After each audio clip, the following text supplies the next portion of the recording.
Well, I had a different intro recorded for this episode, and I'll show you that in just a minute. Here's the original thumbnail, but normally the second episode of each season is where I spotlight our first round draft pick that we took the previous year's draft as he makes his pro debut, and I had that all recorded and edited and ready to go, but halfway through the month of April, the Major League season turned wild and steered this thing off the rails. So what follows is Dexter Watley's debut, and I go over the initial look for the draft prospects as well, and then the insanity that ensued, most especially between the White Sox and Red Sox over two different series, is what you'll see for the second half. So enjoy.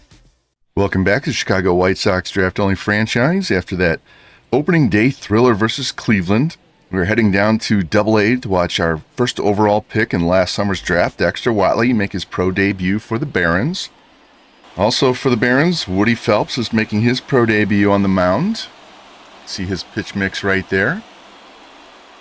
We'll pick things up here in the bottom of the first. Javier Moguian popped out to start the inning for the Barons. That brings up our man, Dexter Watley.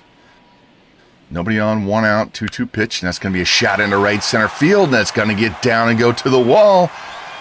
He's going to get his first professional hit and his first professional AB, and it's going to be a stand-up double for Dexter Watley. There we go.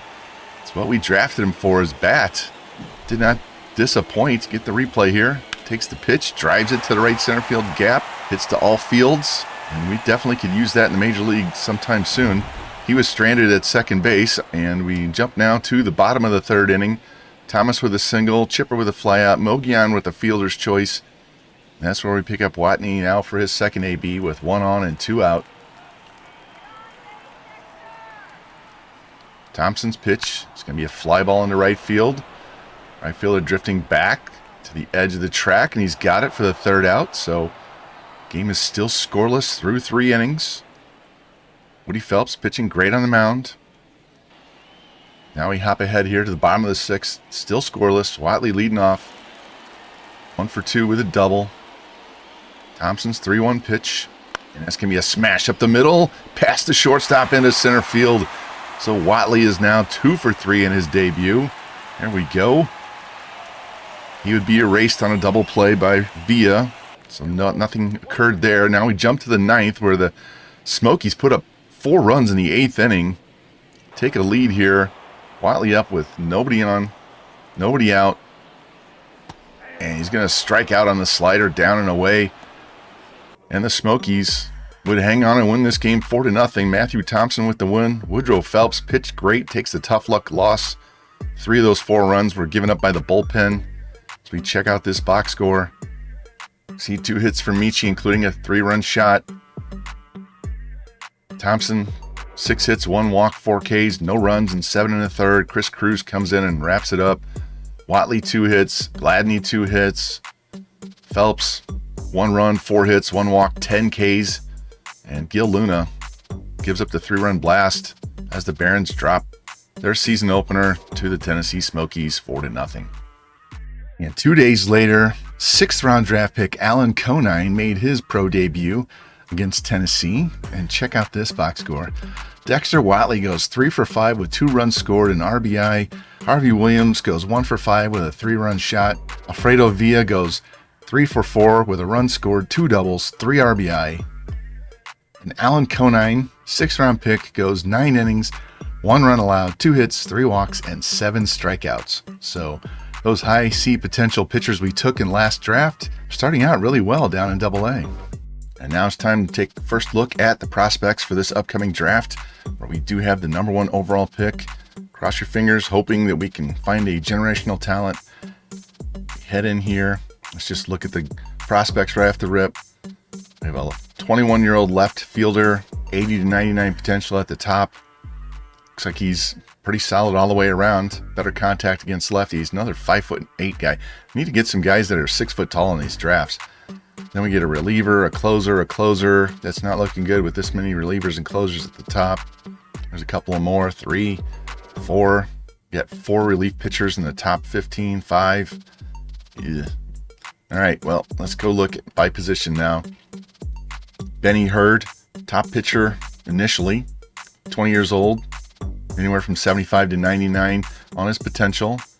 Hits and strikeouts are low. Walks and home runs are going to be in a good shape. Good stamina. He's only got a 3-pitch mix, and he's left-handed. Charles Gann, next one up. Much better hits and walks per 9. Strikeouts are low. Home runs are low. Another lefty with 3 pitches. Frank Zhu, another lefty. Got all these left-handed pitchers. Doug Del Villar, another lefty. Man, what is with all these lefties? I watched Fiend Franchise and his, and he had trouble finding lefties, and we're having trouble finding righties. Here's a right-handed pitcher. Looks like 18 years old. He could be a ways away. All of his per 9s are low. It's his pitch mix. Another 3-pitch mix pitcher. Goodness. Orrin Proville, same situation. At least he's right-handed, and he's got 4 pitches. Good. I mean, these guys with 3 pitches, we would just give them another pitch. It's another one. Don't see a lot of high-end pitchers at the top of this draft. Do have a right-handed reliever. He's got great hits, but terrible walks per 9.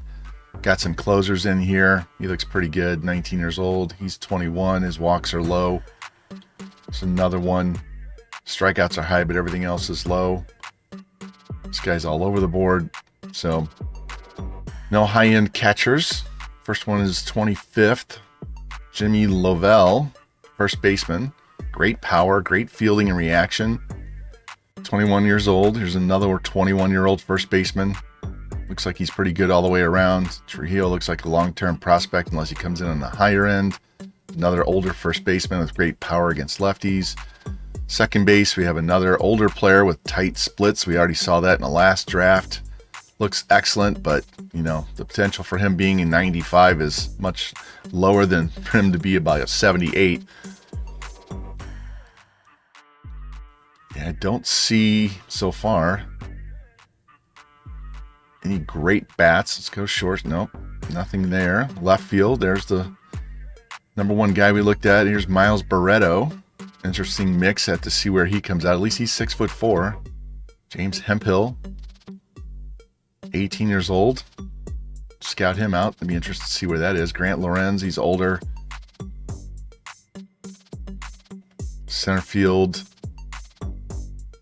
Yeah, these guys, we're going to have to do some serious scouting on these guys. Right field. So there is no generational talent at the top of this draft that we've seen so far. So we're definitely going to have to discover some players. I took the liberty of going in previously before we started filming this to look and see which regions had the most pitchers, and East and Central have the most pitchers by far. So we're going to start out here by scouting the Central.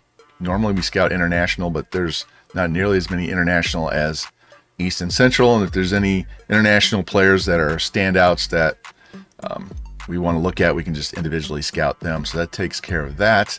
We're going to discover Central pitchers. Hopefully we can get some more there. And scout prospects. We might as well just start at the top, get this guy out of the way, see where he stands, put him as number 1, and change this to left field.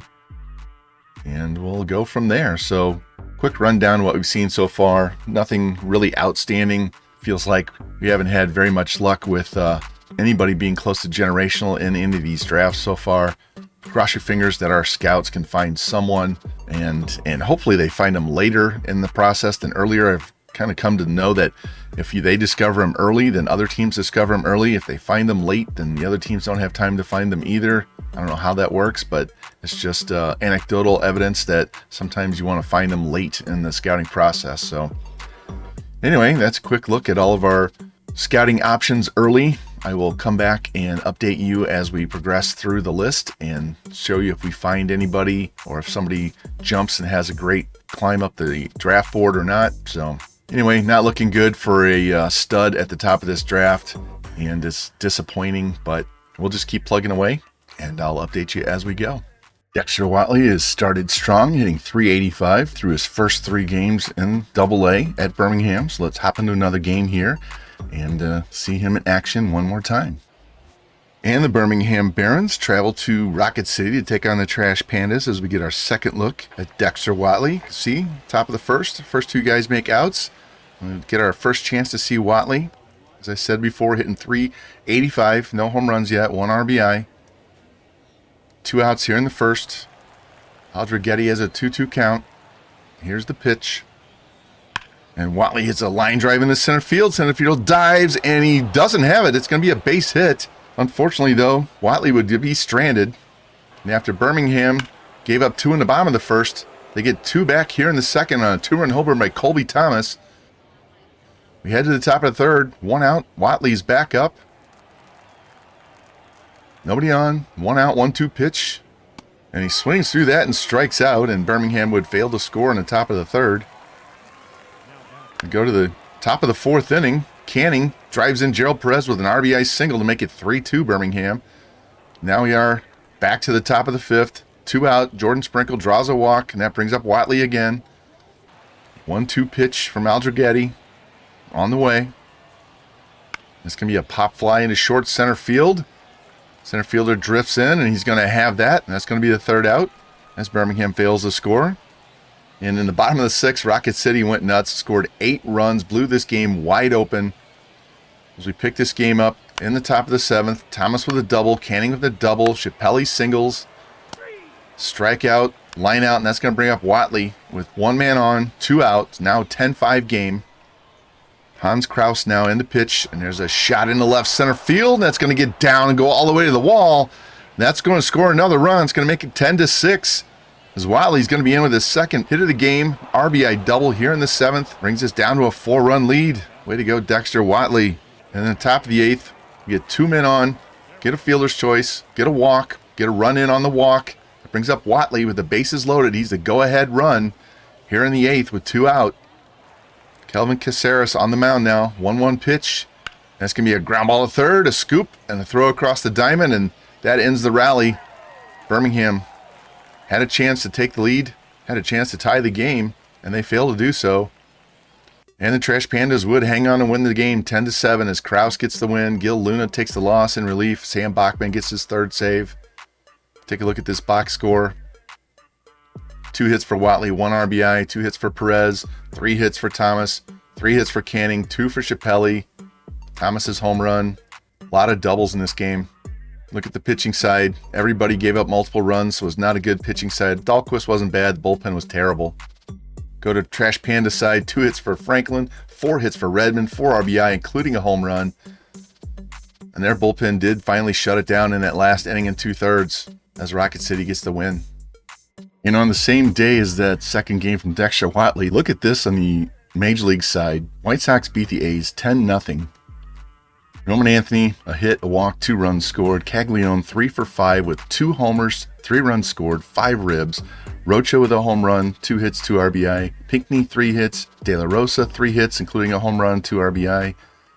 Hagen Smith only goes 4 innings, must have thrown a lot of pitches.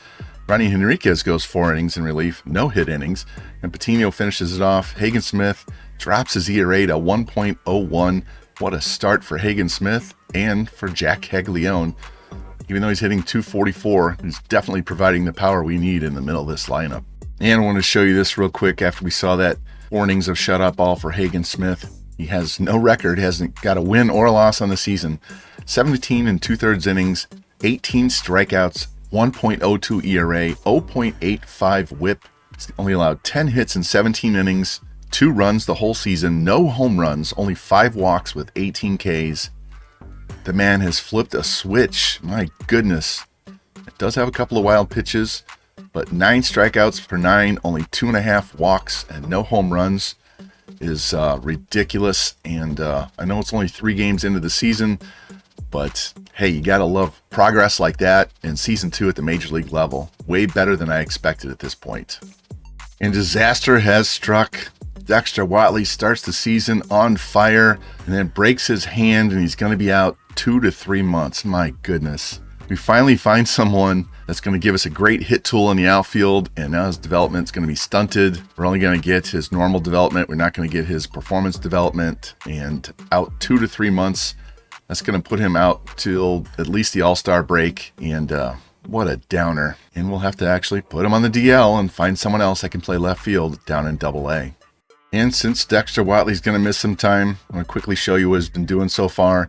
11 for 28, 4 runs scored, 4 RBI, hit his first home run in the game he got injured in, 1 steal. He's hitting .393 with a .414 on base, .571 slugging, 1 walk, 5 strikeouts, add 2 more doubles to that mix. So he was having an incredible start to the season, and now he's going to have to sit and be on the bench for a while. Very, very unfortunate. Okay, scouting on Jarrett Ruffing, the #1 prospect on the Major League Draft Board, shows he's a solid B potential, somewhere in the 60s, 21 years old, can play all 3 outfield positions. Great contact against lefties. Everything else is going to be Really good fielding, speed, stealing. So he's going to be contact, defense, speed guy, not a power guy. So hopefully we can find someone better than him in the draft. And I want to give you an update real quick. This was a great day in the organization here on April 14th. You can see we beat the Tigers 4-2. We won 2 out of 3 at Detroit. At the time we entered this series, they were 13-3, and now 14-5. As you can see, we're 1 game under 500. Go to the box score: Roman Anthony, single and 2 doubles. Colson Montgomery, a triple and a home run, 3 RBI. Cavalli pitches well. Get the dub there. That's not the only thing. Go down to Double-A, and Woody Phelps. We saw him pitch earlier in the season. We go nuts. Mo Guillen, 3 hits. Williams, 3 hits. Gerald Perez, 3 hits. Woody Phelps, 9 innings, throws a 5-hit shutout, 2 walks, 12 strikeouts. So we might have found a C potential dude that is excellent in the sim. And then we go to Triple-A, and we win that one 2-1. 2 hits for Dan Johnson, 2 hits for Wes Kath. Ricky McCann, remember he was the younger brother of our first-round pick from the first season. He was injured most of last season. He's bounced back this year. Goes 7 innings, 3 hits, 1 walk, 7 strikeouts, only 1 run allowed. And we won on all 3 levels, and we just took 2 out of 3 from the first place Detroit Tigers at their place. Making progress, guys. And we scouted first baseman Jimmy Lavelle. You can see draft rank 16 for MLB, 17 for us. Looks like he's going to be a solid B potential at first base in the 60s. Can also play left field. And great power bat, better contact against lefties and righties. Really good fielding, and his big weakness, though, is going to be that vision and discipline. Definitely not a speedster at 6'5", 232, but I don't know if he's first overall pick going to be the guy or not, but we'll keep plugging away on the scouting. And now we're going to get a player lock on Roman Anthony. It's going to be his first game facing his old team, Boston, as we take on the Red Sox at home. First game of this 3-game series. Anthony leading off. Sox are wearing their 1971 throwbacks. He's facing Corbin Burns. Tough opponent to face, especially leading off. Anthony works the count full. Here's the pitch from Burns. It's going to be a tapper to second. Christian Campbell got it. Spins and throws, and there's 1 down. And in the bottom of the 2nd inning, got the first 2 guys out, and Ryan Ward would hit a solo homer to give the White Sox the lead. Keep wanting to say Sox, but both teams are Sox. Now we head to the bottom of the 3rd. Rincones grounds out. Carrig walks, and that's going to bring Anthony back to the plate with 1 on and 1 out. Run the count 2-1. Here's the pitch from Burns. It's going to be a ground ball to second. Campbell's got it. Spins and throws. And he throws it wildly into left field. E4. And the Sox are going to have men on first and second with 1 out in the middle of the order coming up. But the White Sox would not score as they loaded the bases and failed to drive a runner in. Rincones got a 2-out RBI single in the 4th to make it 2-0. Now we're back to the bottom of the 5th with Anthony leading off. Once again, facing Corbin Burns. He's 0 for 2 on the day. 1-2 pitch from Burns. And it's strike 3, cutter on the corner. Anthony didn't like the pitch, but it looked good to me. Now we're going to head to the bottom of the 8th inning. Tied 2 after Boston scored 2 in the 7th to tie it. Anthony's leading off, trying to get something going here. New pitcher for the Red Sox, Ryan Jensen. His 1-2 pitch is going to be a line drive to short, and it's going to be snagged by Sedan Raphael for the first out of the inning. Anthony disappointed trying to get that through. Now we go to the bottom of the 10th. Cole Carrig strikes out. Anthony's up now. 2-2 tie. White Sox trying to walk this off. 1-1 pitch from Jensen, and that's going to be hit into left field, and diving play by Nick Gordon. He doesn't get it. Anthony's round first, digging for second. Throw comes in, and a good slide, and he's safe. Nice hustle by Anthony there. Now the White Sox have the winning run at second base with 1 out. Let's watch this replay. Line drive, great effort by Gordon. Just missed it. It bounces away from him. And that gives Anthony enough time to get in there. Nice slide. Just beats the throw. And that's going to bring up Juan Brito. He's 1 for 2. Winning run at second, 1 out, 1-2 pitch, and he swings way out in front of that changeup and strikes out. So now it's going to bring up Colson Montgomery. He's 0 for 2 on the day. See, he's hitting .313 with 5 home runs and 16 RBIs. Need a big hit here. Winning run at second, 2 out, 3-2 pitch from Jensen. And that's going to be a shot into right center field. That should be enough to win the game, and it's gone. Over the wall, snuck over for a 2-run walk-off home run for Colson Montgomery. You can put it on the board, yes! And the White Sox took the early 2-0 lead, squandered it, came back and get the 4-2 win on Colson Montgomery walk-off home run. You can see Ian Jabot gets the win in relief. Ryan Jensen drops to 1-4. Look at this box score. Duran had 2 hits. Campbell had 2 hits for Boston. Corbin Burns pitched well, 2 runs in 6 innings. Jensen pitched well to the very last inning. Threw a lot there. White Sox side, Anthony with a hit. Montgomery the 2-run homer. Ward with a solo shot. Rincones had the other RBI. McLean, 6 shutout innings. Great start by him. Ronnie Henriquez gives up 2 runs in only a third of an inning below the save. Although they credit the blown save to Austin Davis. He gave up the hit that drove in the runs. But the Sox battle back and win in extra innings on a walk-off 2-run shot by Colson Montgomery. Now we're going to go to a moment here. The White Sox are down 6-5 in the 9th with 2 on and 1 out. Brendan Bernardino on the mound. Misses with that pitch. You can see Caglione is 2 for 4 with 2 home runs and 3 RBI in the game. Trying to get a base hit to tie it. 1-0 pitch, swings through a slider and misses that. See Caglione hitting .328 against righties, only .167 against lefties. Bernardino's 1-1 pitch is outside and misses. That's going to make it 2-1. Bernardino comes set. 2-1 pitch to Caglione. And he hangs it, and it's gone, folks. That's a shot over the bullpen. The White Sox walk off the Red Sox again. Caglione with a 3-home run game to win it. You can put it on the board, yes! Jack Caglione, my goodness. We saw him get the walk-off win on opening day. Gets another walk-off win here and does it with a 3-home run game. And the Sox with 2 walk-off wins in the series so far. My goodness. That's exactly why we brought him in for his bat, and he's proven that's exactly what we needed. Look at this replay.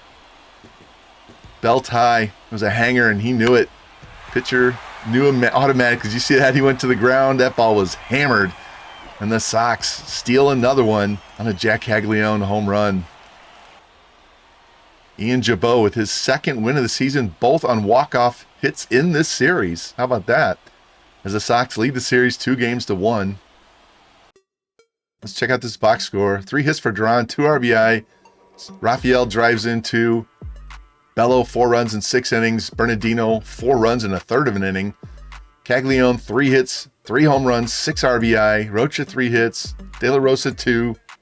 Ward had another home run. Drohan did not pitch well, but the bullpen did. And Big Jack came through in the clutch. And we're going to jump into another moment here. White Sox are trailing. They're at Fenway Park in this one. Down 5-3. Bases loaded. 2 outs. Pinckney pinch hitting for De La Rosa. Again, Brendan Bernardino on the mound for the Red Sox. And that pitch is high for ball 2. See, Pinckney's not doing really well with runners in scoring position. He's only hitting .159, but he has great power and contact against lefties. Definitely more power than De La Rosa.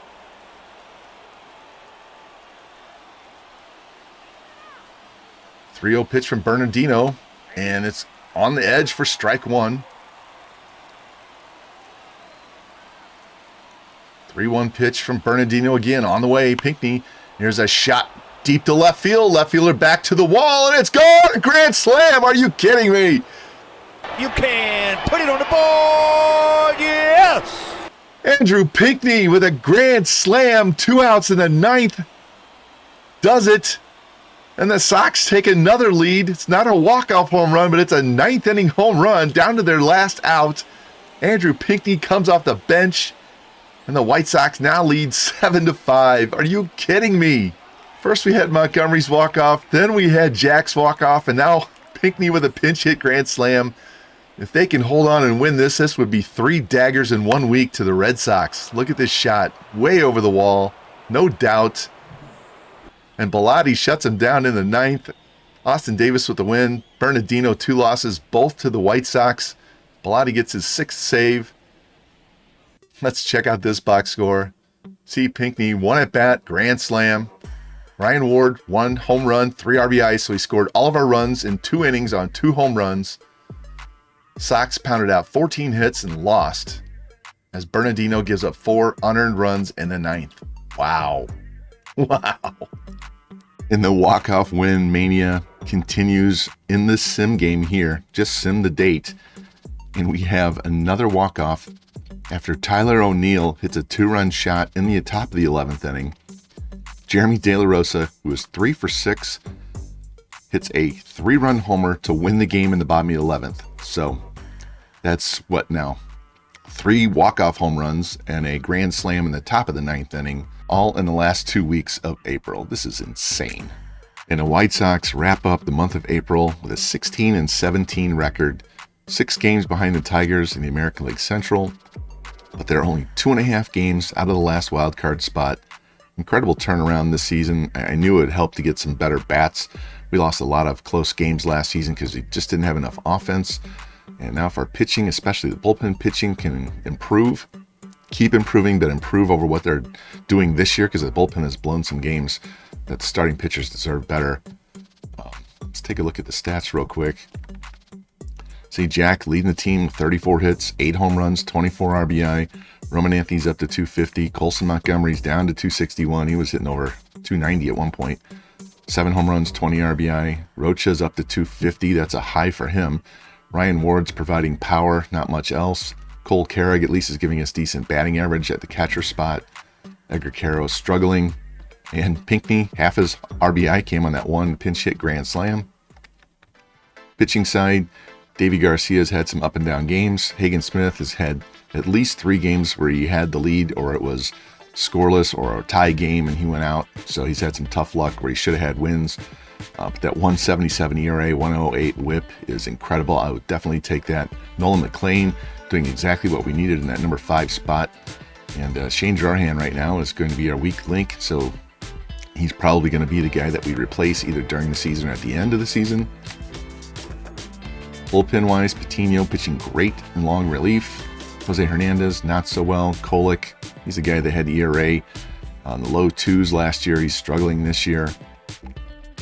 Bellotti has only pitched in a handful of games, but he does have 6 saves and ERA under 1.5, whip under 1, so he's doing his job.